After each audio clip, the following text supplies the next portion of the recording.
Okay, so let's continue on talking about decay models. And your equation looks exactly the same. It's just our k value is going to be a negative number. So a sub 0 still represents your initial value, the amount you start with. K represents now a decay constant. And t is still time, and make sure your decay constant and your time are on the same basis, whether it's days, hours, years, whatever it is. So we run into this a lot in chemistry when we talk about radioactive elements. They're unstable and they want to try and get to a stable form, and so they throw off radioactive particles, and those particles have mass, so the mass actually decreases. So a radioactive substance, if you start with 100 grams of it, after its half-life has gone by, however long that is, you only have 50 grams. So that's the meaning of half-life. It's how long does it take until you have half as much as you started with. So some things have a very brief half-life. They don't last for very long at all. And other things have really long half-lives. So this example that I have, we have a really long half-life, 1.3 billion years. So all we're given is the half-life, and we're supposed to complete figuring out the function that describes what's happening here. So half-life, we said that's how long until you have 1/2 as much as you started with. So that's going to be 1/2 of A0, the amount you started with. Then that's going to be A0 e to the k, and then your t is 1.3 billion years. So let's see, how much is a billion? This is a million. So 3 more zeros to be a billion. So this is 10 to the 9. So I think scientific notation will help us here. So we're going to divide both sides by A0 because we always want to isolate the exponential. So we'll have 1/2 equals e to the k times 1.3 times 10 to the 9 in scientific notation. Okay, so then we're going to take the natural log of both sides because we want to get the exponent where we can solve for it.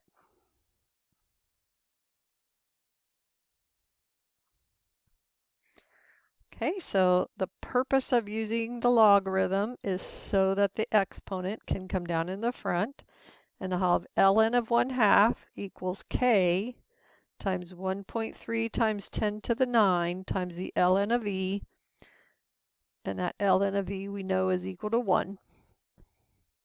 So solving for k, I'm going to divide by 1.3 times 10 to the 9. So you might want to take a moment and find out how to do scientific notation on your calculator if you don't already know. A lot of calculators, it's a key that looks like EE. Okay, so let's keep a lot of digits in our k because it turns out exponential functions are very sensitive. A small change in input can make a huge change in the output. So you want to carry a lot of precision with your k so that you don't introduce errors. So I'm going to do the ln of 1/2 divided by 1.3 times 10 to the 9. I'm getting negative 5.3319 times 10 to the negative 10. So you can also just leave this entire number in your calculator if you like, and your answers might be a little bit off from answers where the k gets rounded off differently. So just be aware that it can make a big difference if you have a small change in the k. So we're going to write a of t equals A0 e to the, our k is negative 5.3319 times 10 to the negative 10 t. So notice that the k comes out negative, when you have decay going on. So this is the equation that says how much we will have left after time t. So then we're being asked, if I start with 10 grams, how much will I have in 100 years? So A of 100 years is going to equal 10, the beginning amount, e to the negative 5.3319 times 10 to the negative 10 times 100.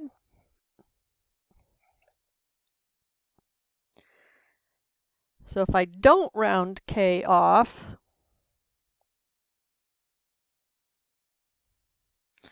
I get 9.9999, a lot of nines. 1, 2, 3, 4, 5, 6 nines. 1, 2, 3, 4, 5, 6 nines, and then a 5 if I round there.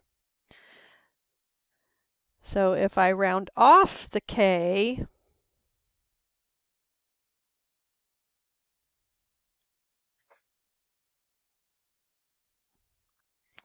let's see, 5.3319 to the negative 10 times 100.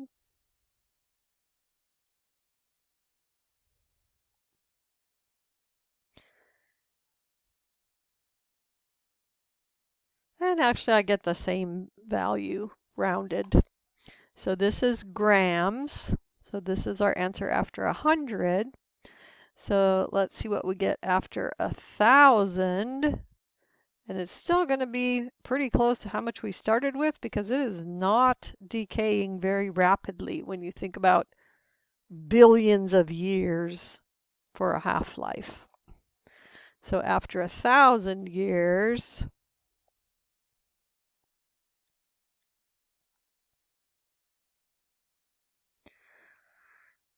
then I'm getting 1, 2, 3, 4, 5 nines. So it's almost the same.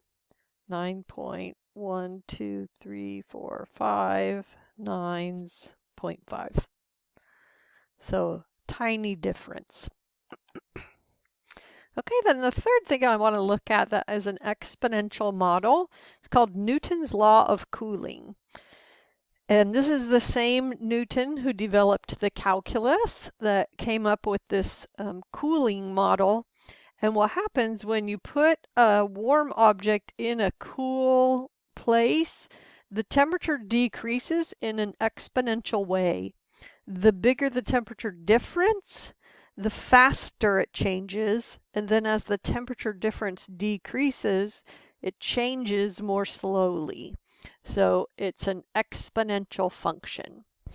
So this formula, we have F is the temperature at time t. Capital T is the constant temperature of the surroundings, whether you're putting something in a hot oven, so it's the air temperature, whether you're putting something in cold water, so it's water temperature, it's the temperature of the surroundings. And then K is a positive constant because there's a negative already in the formula. Okay, so let's see how we use this. So we have something with an initial temperature of 75 degrees. So initial means at the beginning at time 0. And that is CE to the negative K times 0 plus capital T. Okay, and we're dropping this into a lake with a temperature of 33 degrees. So the 33 is this capital T, the constant temperature of the surrounding medium. So we have F of 0 equals C, and e to the 0 is 1, plus this 33, and that has to equal 75, the initial temperature. So that says this constant capital C is the difference between the lake temperature and the temperature that the object started at. So I'm going to subtract 33 and I'll get 42. So now I have the function looks like 42 e to the minus kt plus 33. So the only thing I don't know now is the k, but I'm given enough information to solve for it. So after 2 minutes, so that's f of 2, so I'm going to put a 2 in place of the t. The temperature of the object is 55. So hopefully you're seeing that this pattern comes up a lot, that we're given some information that we put in the function and get an equation that describes what's going on. And then we're also given a number that says what's going on, and we can equate those. So I need to isolate the exponential. So I'm going to first subtract off the 33 and get 22. Then I'm going to divide both sides by the 42 because I'm trying to isolate the exponential. So e to the negative 2k equals 11 over 21. Just reduce the fraction. Then the trick is logarithms for getting the unknown out of the exponent. And now I use the property of logarithms that says the exponent comes down in the front.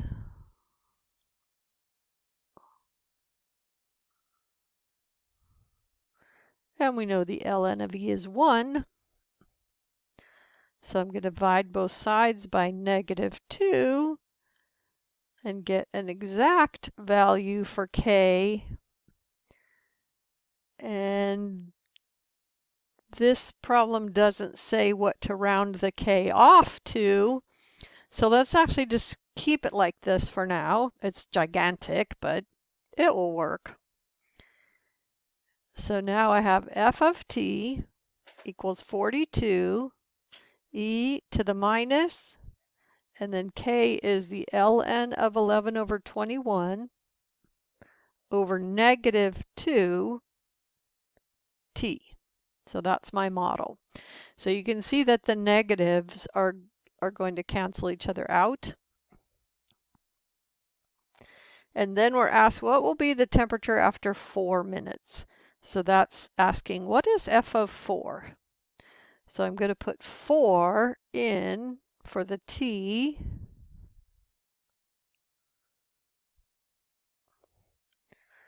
And let's see what we get.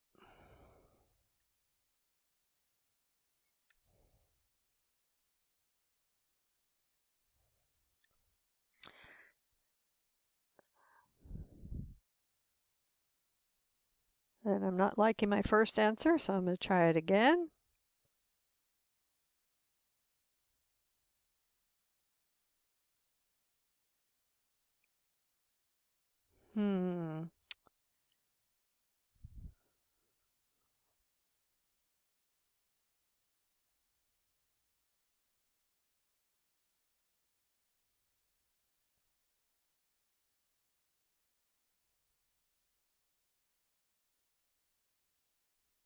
So I'm getting about 11.5, which can't possibly be right.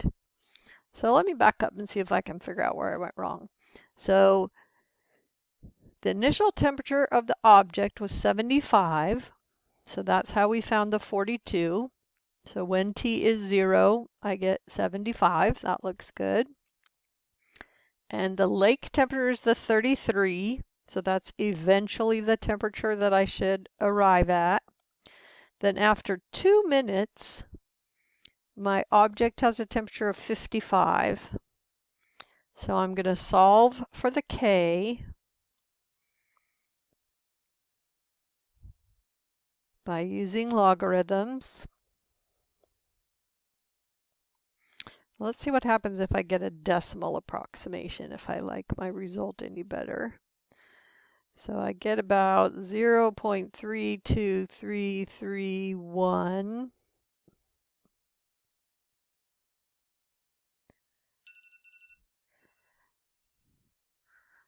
So let's see what happens if I do 42e to the negative 0.32331 times 4 plus, oh, I think I forgot the plus. You guys let me forget the plus. Plus the 33. That's the problem. So this is plus the 33.